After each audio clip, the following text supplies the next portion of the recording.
Ontario police say they have broken up a human trafficking operation that forced Marky 43 Dow was Mexican 19 when immigrants she to was work trafficked. for very Her little parents pay. were people Our she team thought joins us now emotionally, with the details. they're Now controlled she through has this violence. The victims to were vulnerable young transported girls daily and women. at a given time to work as cleaners They are confused at a hotel and they're unsure vacation of what properties next steps located are. in That central fear of the unknown and eastern is really Ontario. real. You've seen the news reports.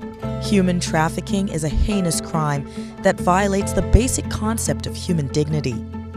Though numbers are difficult to tally, it's estimated that traffickers are robbing a staggering 24.9 million people of their freedom.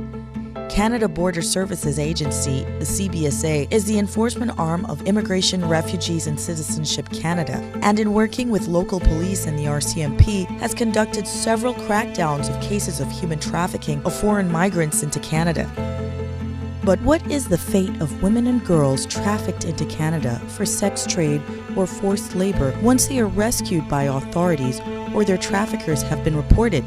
Many of the victims brought from outside Canada have no legal immigration status, but will returning them to their countries of origin place them once again at risk, and is the risk of being deported keeping several victims in hiding from authorities. In some cases, some people feel anything's better than back home. Many of the international cases, they know that the authorities in their countries are not the most pure. They are afraid to come forward. Cambodia is very unique because it's going to take probably a couple of generations for the society to build up those social structures again that support victims of human trafficking. In a June 2019 Trafficking in Persons report by the U.S. State Department, the United States and Canada are among the few countries which meet legislative standards for anti-human trafficking legislation and prevention. But the TIP report also shows the vast majority of countries and regions internationally do not comply with even minimum legislative standards to combat human trafficking or are not making significant enough efforts to meet them. With some regions still lacking the legislation to protect women and girls, could a rescue by CBSA or the RCMP end up in a ticket back home to further victimization?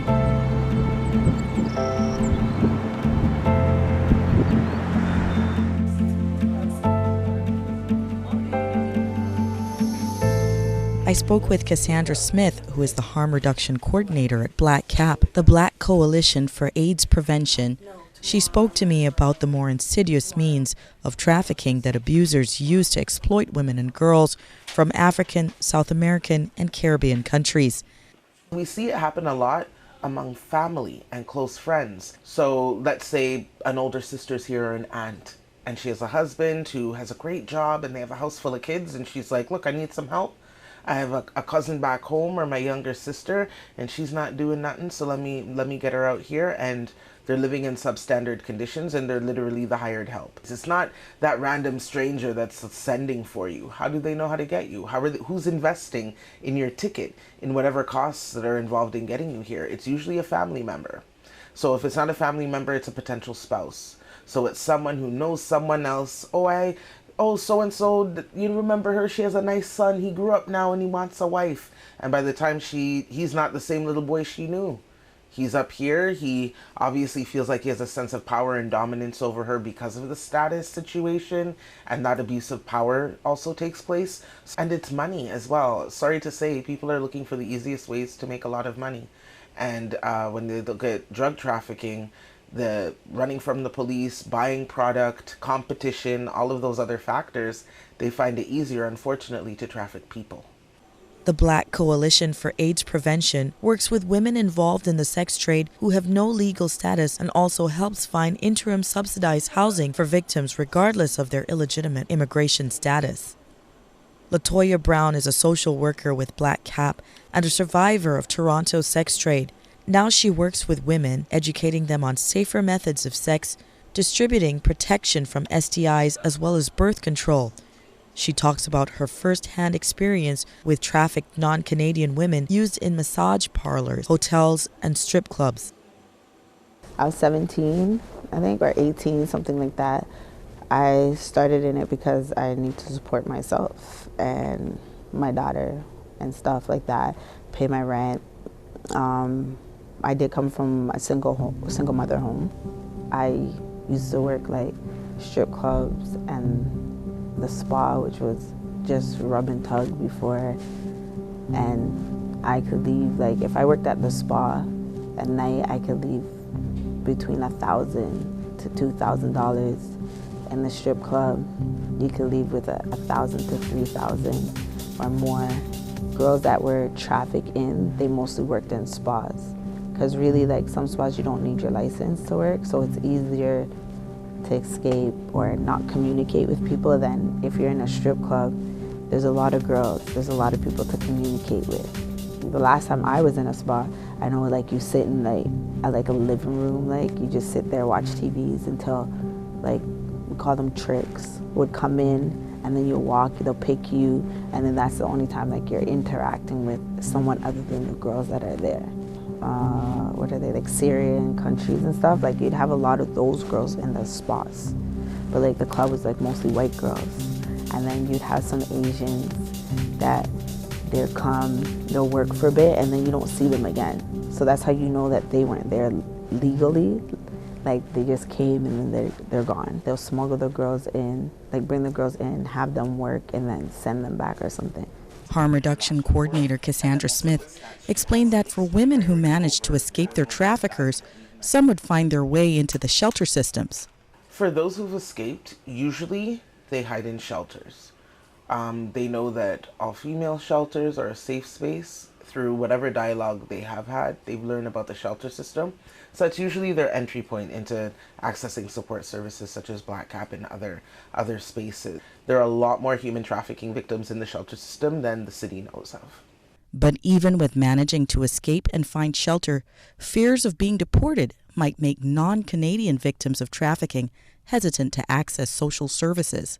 They're afraid of being sent back. They're afraid of being judged, and they also don't know that there are protections. There are ways to keep them safe. Organizations like the FCJ Refugee Center work with victims and advocate for legal immigration status of the victims.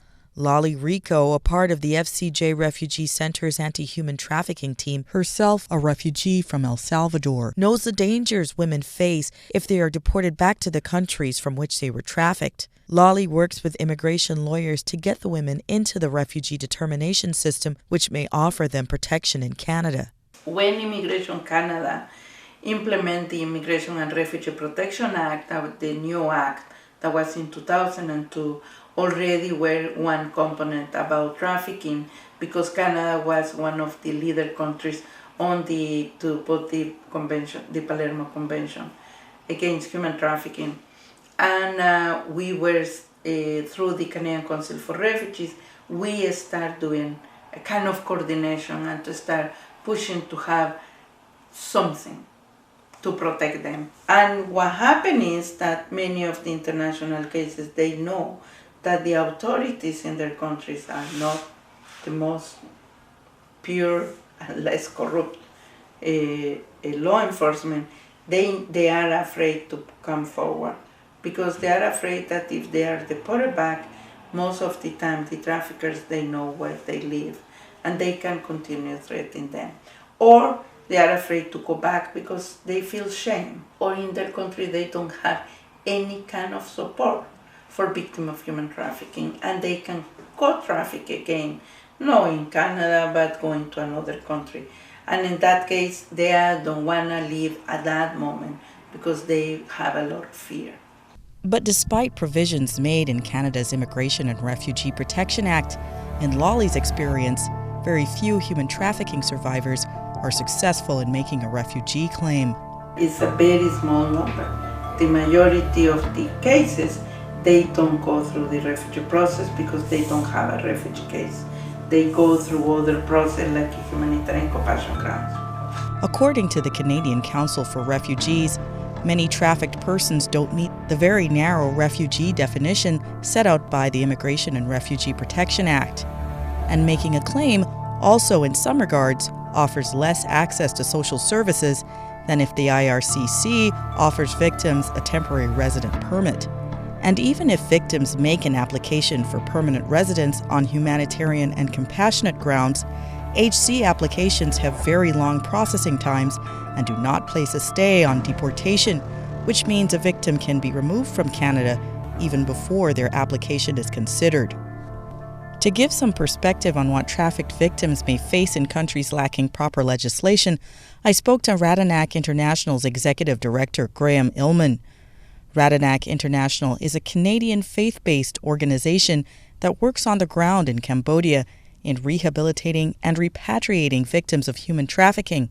But much of Cambodia's current infrastructure and its historical conflicts have left the country vulnerable to trafficking. I can comment from a Cambodian perspective because Cambodia is a very unique climate to work in, just because of, I don't know how much you know of Cambodia's history in the last 40 or 50 years, but it's pretty brutal. Just with the influence from the Vietnam War and the rise of the Khmer Rouge and the genocide that happened back in the late 70s. So all of that paints Cambodia into a very unique picture as far as, the cause of being very vulnerable to trafficking, and then how do you fix that? Because it just made the country so vulnerable because everything during the Khmer Rouge era was decimated. Like all the social structure was basically dismantled systematically by Pol Pot, and so that's what gave rise to Cambodia being so vulnerable for trafficking, both domestically and sadly internationally as well. So that's why Cambodia is very unique. Like there's trafficking issues, obviously that's a global issue, but Cambodia is very unique because it's going to take probably a couple of generations for the society to build up those social structures again that support victims of human trafficking and help them to be rehabilitated. What we usually say to people here is that when a young woman from Canada is trafficked, that's still obviously a very terrible thing, but we have social structures in place that can provide proper rehabilitation, all those kinds of things. It's not perfect, but it's way further along than a developing country like Cambodia that's been through what it's been through. Illman also explained Cambodia's lack of anti-trafficking legislation also left the country vulnerable to sex tourism, where vacationers from other countries with more stringent laws would visit Cambodia with intentions of taking advantage of its unregulated sex industry. Donald Baker was another huge case here in Canada. He was another guy from this area who was traveling all over Asia abusing kids. Donald Baker was the first person convicted under what was then new legislation in Canada, basically for sex tourism. And so the legislation came in. The tourism basically, if you're using your passport for sex tourism, we can try you in this country as if the assault happened here. These guys prey on the countries that they know that the laws aren't there, right? So you could take 2 flights to get into Cambodia 10 years ago. You could take a taxi from the airport, and from research online that there's one area that we're familiar with that was at the time particularly for pedophiles, and you walk in and you can have your choice of kid. Like it was that easy. I hoped to find a non-status victim of sex trafficking who could tell their story, but the search proved difficult in Toronto. Stephanie Amores, who previously worked with Radanac International, explained that the city's recent crackdowns and regulations have driven Toronto's sex industry even further underground. It is a lot harder to find them because they aren't on the streets as much anymore. Yeah. The problem is a lot of them, anymore, really, especially because of this law, but even before the law went into effect, most illegal activities, you would just be shocked maybe to hear this, although you might already have discovered this fact by now, but it goes on in suburban Canada and America. Your next door neighbor who has the 2-3 car garage, nice house where they just pull up in their SUV, that's where all the brothels are now. And it's going on, people order girls to their home. It's not strip clubs and massage parlors anymore, and so it's just happening so much more surreptitiously now, and so much harder to find and track down, and you can't just barge into your neighbor's house. In speaking with CBSA investigators, the uncertain status of foreign trafficked victims has proven problematic, as witnesses are at risk of being deported before their traffickers can be fully investigated for prosecution. And while the question may be asked if it's logistically possible to offer amnesty to all foreign trafficked victims who end up in Canada, the lack of guaranteed safety or regularization of non-status victims may be a contributing element, keeping international human trafficking alive and well in the shadows.